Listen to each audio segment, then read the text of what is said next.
Hello everyone, wishing you very warm welcome. एक बार फिर से आप सभी का स्वागत है DMs medical and nursing academy के यूट्यूब चैनल पर। जैसा कि आप स्क्रीन पे देख पा रहे हैं, आज हमारे साथ एक और टॉपर है।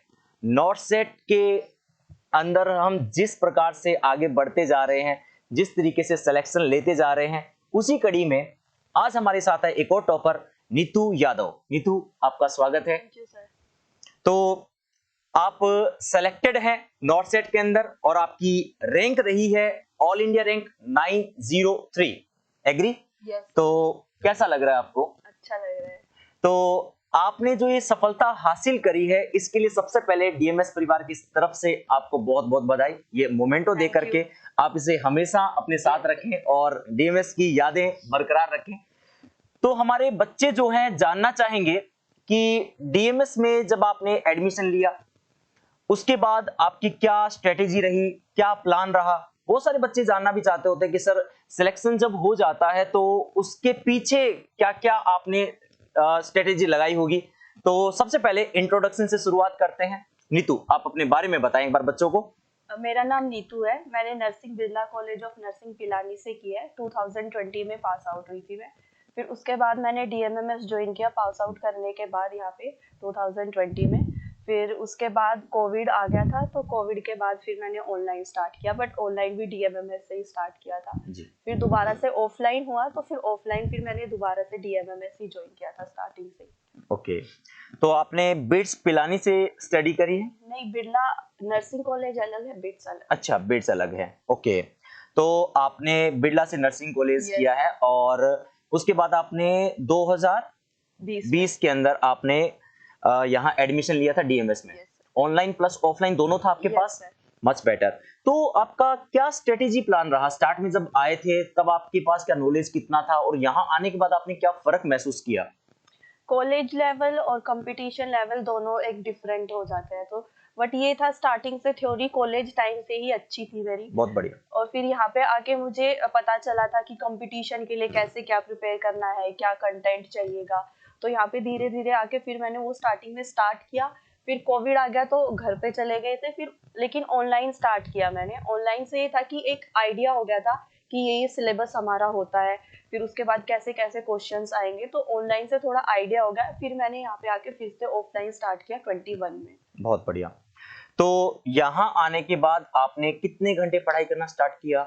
मैं कोचिंग आती थी, फिर कोचिंग के बाद रेस्ट करने के बाद फिर मैं लाइब्रेरी, और फिर बस मतलब अराउंड कोचिंग के बाद मतलब 4 to 5 आवर्स अराउंड। ओके, तो एक क्वेश्चन भी पूछना चाहूंगा मैं आपसे कि आपके सब्जेक्ट जो फेवरेट सब्जेक्ट रहे थे वो कौन कौन से रहे जिन पे आपकी कमांड बहुत अच्छी और आज भी है, ऐसा हम मान के चले? सबसे पहले तो फार्माकोलॉजी, और फिर उसके बाद fundamental. Okay, pharma and fundamental आपकी अच्छी कमांड रही है।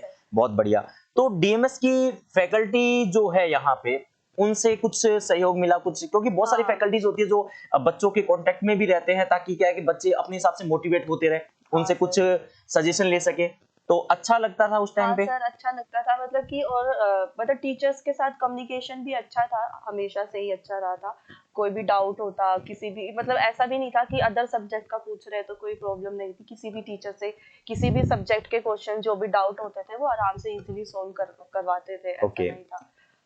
बच्चे अक्सर एक सवाल करते हैं कि सर एमसीक्यू पे ध्यान दें कि थ्योरी पे ध्यान दें, मतलब लास्ट प्लान क्या रहता है? कुछ बच्चे एनक्लेक्स की तरफ भी बढ़ जाते हैं, आपका क्या मानना है? सबसे पहले तो थ्योरी क्लियर करना जरूरी है, क्योंकि थ्योरी क्लियर होगी उसके बाद हमें क्वेश्चंस का थोड़ा आइडिया होगा। क्वेश्चंस पढ़ेंगे, फिर वो अगर तब तक हमारे अगर करेक्ट नहीं हुए, अगर बिना थ्योरी के अगर हमें पढ़ा, तो उससे फिर डिमोटिवेशन भी मिलता है कि हमें कुछ नहीं आता। तो अगर हम थ्योरी पढ़ के थोड़ा मतलब सेल्फ मोटिवेशन भी आता है कि हाँ हमें थ्योरी आती है, तो मतलब अगर हमने 100 क्वेश्चंस किए, अगर उसमें से हमारे 40-50 भी ठीक हो रहे हैं, तो एटलीस्ट ये होता है कि हाँ हमने कुछ पढ़ा है या फिर हमें कुछ आता है। फिर उसके बाद धीरे धीरे डेवलप हो जाता है, जैसे कंप्लीट थ्योरी हो जाती है, फिर हम क्वेश्चंस प्रैक्टिस करते हैं। फिर क्वेश्चंस प्रैक्टिस से ऐसा नहीं है कि जो क्वेश्चन गलत हो गया तो हमने सिर्फ उसका आंसर पढ़ा, नहीं, वो एक क्राइटेरिया गलत है। जैसे अगर किसी ब्रेस्ट फीडिंग का कोई टॉपिक है, जी। उसका क्वेश्चन है, अगर वो हमारा क्वेश्चन गलत हो गया तो इसका मतलब ये है कि पूरा टॉपिक ही हमें फिर से पढ़ना फिर से पड़ेगा, पढ़ना पड़ेगा। और वो हमें फिर से पढ़ना चाहिए। उससे क्या है कि हमारे मिक्सअप भी थोड़ा एक होता है कि जैसे एक तो हम कंटिन्यू स्टार्टिंग से लेके एंड तक बुक पढ़ते हैं, और एक जी। मिक्सअप में भी क्रॉस चेक भी हो क्रॉस जाता है चेक हो बहुत जाता ज्यादा, है। और फिर वो पूरे टॉपिक भी रिवीजन के अंदर चले जाते हैं। तो ओके। जो क्वेश्चन हमारा गलत होता है, हमें वो पूरा टॉपिक एक बार दोबारा से रिवाइज करना चाहिए। ओके। तो आपका ये मानना है, और बच्चे भी जो अभी देख पा रहे हैं उनके लिए भी एक सजेशन रहेगा कि स्टार्ट में आप अपनी पहले थ्योरी पे कमांड करें, Yes, एग्री, sir. उसके बाद आप अपने एमसीक्यूज पे बढ़ें। अगर आपके एमसीक्यू सही नहीं हो रहे हैं, इसका मतलब आपकी थ्योरी सही नहीं है, आप अपनी थ्योरी पे वापस फोकस करें। ऐसा आपका स्ट्रेटेजी प्लान रहा। Yes, sir.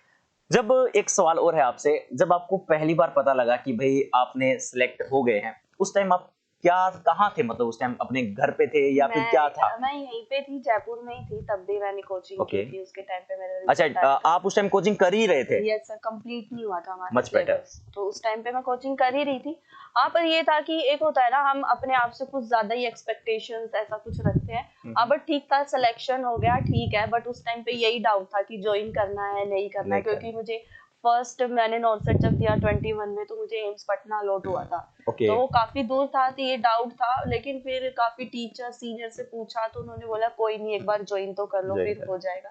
फिर मैंने जून में ज्वाइन किया था एम्स पटना। फिर उसके बाद फिर 2-3 महीने बाद नोटसेट आ गया था। बट उस टाइम से भी मेरी स्टडी कंटिन्यू थी, क्योंकि मुझे ये फिक्स था कि मुझे पटना तो लाइफ टाइम में रह नहीं सकती ना, घर से इतनी ओके दूर। ओके। तो ये था कि मुझे एम्स दिल्ली तो मुझे आना ही है।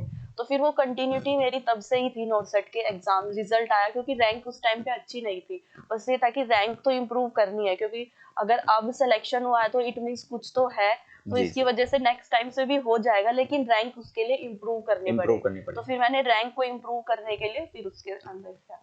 ये एक गजब की बात है कि डीएमएस में जब एडमिशन लिया, उसके बाद डीएमएस में रहते हुए ही सिलेक्शन आपने Yes, हासिल sir. किया, और उसमें भी पहले आपने एम्स पटना और उसके बाद एम्स दिल्ली। तो सुन पा रहे हैं बच्चे लोग, और आपको एक गजब की बात भी पता चल रही है कि डीएमएस के अंदर आप जब एडमिशन लेने आते हैं तो आप हमेशा अपने दिमाग में ये रखिए कि सर नौकरी लग के जाना है। हमारे यहाँ डायरेक्टर सर भी अक्सर ये बात कहते हैं Yes, sir. कि बच्चे जब आए हो तो ये सवाल मत कीजिए कि सर कितने टाइम में कोर्स हो जाएगा, ये सवाल कीजिए कि सर नौकरी लगेगी नहीं लगेगी। Yes. और सर अक्सर एमएम शर्मा सर अक्सर ये कहते हैं कि नौकरी बेटा लग के ही जाना है। हाँ. ये तो आपसे भी कहा होगा सर ने। तो अच्छा है, जहां पे आपने कदम रखा, एक अच्छी सफलता के द्वार पे जब पहुंचे हैं, तो शुरुआत जब डीएमएस से यहाँ से हुई है और यहीं से आपने वो परचम लहराया। बहुत सारे बच्चे जो सुन पा रहे हैं, जो इन चीजों को फॉलो करना जानते हैं, तो एक चीज निकल के सामने आती है नीतू से कि कंसिस्टेंसी हमेशा रखी। सिलेक्शन के बाद भी इन्होंने पढ़ाई जारी रखी, क्योंकि इनको अपने चॉइस का एम्स चाहिए था, एम्स पटना से फिर एम्स दिल्ली लेना, और अपनी स्टडी को कंसिस्टेंसी के साथ कंटिन्यू बना के रखना, ये एक बहुत बड़ी बात है। बच्चे अक्सर बीच में हाथ खड़ा कर देते हैं कि सर नहीं हो पाएगा, कैसे होगा, टफ रहेगा। नहीं, सिर्फ और सिर्फ एक वर्ड है जो नीतू की तरफ से आया कि कंसिस्टेंसी जरूर बना के रखें। और जैसा कि तुमने कहा कि सर नोट्स पढ़िए पहले, उसके बाद थ्योरी एकदम कंफर्म करने के बाद अपने एमसीक्यूज पे जाएं, तो एक सिलेक्शन बेस्ट मिल सकता है। और कुछ कहना चाहेंगे जो? हाँ सर, जैसे फर्स्ट टाइम जब मेरा सिलेक्शन हुआ था, तब मेरा क्लास में इंटरव्यू लिया था सर ने, एमएम सर ने। तो उस टाइम पे मतलब ये था, खुशी भी नहीं थी, और इतना मतलब एक होता ना कि जॉब लगने के बाद खुशी होती है, मतलब ऐसा कुछ था नहीं। तब एमएम सर ने तब भी मेरे को क्लास में यही बोला था कि मेरे इन सब बच्चों के सामने, सबके सामने मेरे ये वर्ड्स है कि अब की बार नॉर्थ में तू एम्स दिल्ली ही आएगी। अरे बहुत बढ़िया। और सर अक्सर जो हाँ, बात करते हैं हाँ, तो वो वो बिल्कुल सटीक जाता है। और डॉक्टर एमएम शर्मा सर के बारे में सब जानते भी हैं कि उन्होंने बहुत सारे बच्चों को यहाँ से एम्स के द्वार तक पहुंचाया है, सिर्फ अपने मोटिवेशन के जरिए नहीं, अपनी पढ़ाई के जरिए, अपने क्लासेस के अंदर बच्चों को हर तरीके से स्ट्रेटेजी प्लान बता करके भी। सारी फैकल्टीज आपके साथ रहती है। डीएमएस परिवार के अंदर एक सबसे बड़ी बात है कि एक छत के नीचे आपको सारे सब्जेक्ट मिल जाते हैं और आप अपना इम्प्रूवमेंट कर सकते हैं। नीतू, एक छोटा सा सवाल और रहता है, बच्चे जब आपने ऑनलाइन भी पढ़ा है और ऑफलाइन भी पढ़ा है, ऑनलाइन और ऑफलाइन में कितना डिफरेंस रहता है? ऑनलाइन में पहले ये है कि आपको डिसिप्लिन्ड और रेगुलर होना पड़ेगा। ओके। नहीं तो कंटेंट तो सेम ही होता है, अगर कंटेंट सेम टीचर रहता है। सेम है बिल्कुल ऑफलाइन बिल्कुल में बिल्कुल। ऑनलाइन में भी। बट उसमें क्या है कि ऑनलाइन में थोड़ा डिसिप्लिन होना पड़ता है कि जैसे यहाँ पे तो एक रेगुलरिटी हो जाती है कि इतने बजे से इतने बजे तक क्लासेस क्लासेस है तो रहेगी, हमें जाना ही है। जाना ही है, और उसमें ये डिसिप्लिन मेंटेन नहीं हो पाता कि कोई नहीं अब क्लास ले लेते हैं, कल कल फिर देखेंगे। शाम को देख जी लेंगे, जी जी जी। या फिर अभी नहीं हो रही तो कोई नहीं थोड़ा घूम लेते हैं, फिर 1 घंटे बाद क्लास ले लेंगे। लेकिन ऑफलाइन में ऐसा नहीं है कि आपको आना है तो आना है, फिर आपको पढ़ के ही जाना पड़ेगा। बहुत बढ़िया, उसमें टाइम पास नहीं होता। बहुत बढ़िया। तो नीतू, आपने बहुत मतलब अपने मेहनत के दम पे और बहुत कुछ हासिल किया है। एक छोटी सी उम्र के अंदर इतनी सब चीजें हासिल करना थोड़ा मुश्किल रहता है, पर नीतू ने एम्स पटना, एम्स दिल्ली और अपने घर के अंदर, आप दिल्ली से ही बिलोंग Yes, करते हैं, sir. तो एम्स दिल्ली आपको मिला और फाइनली आपके पास सेटिस्फिकेशन है हाँ और एक सर। चेहरे की खुशी भी आप देख पा रहे हैं नीतू के चेहरे पे। तो ऐसा आपके साथ भी होगा और हमेशा से होता आया है। पिछले काफी सालों से डीएमएस जो है लगातार सिलेक्शंस देती जा रही है और कंटिन्यू ये जो आप देख पा रहे हैं, ये सफलता का जो परचम है लहराता जा रहा है। अगला नंबर आपका हो सकता है। नीतू, आपका बहुत बहुत आभार कि आप यहाँ आए, सिलेक्शन के बाद अपने टीचर से मिलने की खुशी हम लोगों के साथ थैंक शेयर यू करी। सर। इससे बेहतर बात हो नहीं सकती हम लोगों के लिए और हमारी मेहनत का परिणाम आपके सामने है। तो अगला नंबर आपका हो सकता है। इस सेशन में आज इतना ही। नेक्स्ट टर्न पे फिर एक और टॉपर के साथ हम बातचीत करेंगे। तब तक के लिए थैंक्स टू ऑल। बने रहिए, जुड़े रहिए और कंटिन्यू अपनी पढ़ाई को जारी रखिए और अपने सफलता को डेफिनेटली पूरा कीजिए। Thank you to all.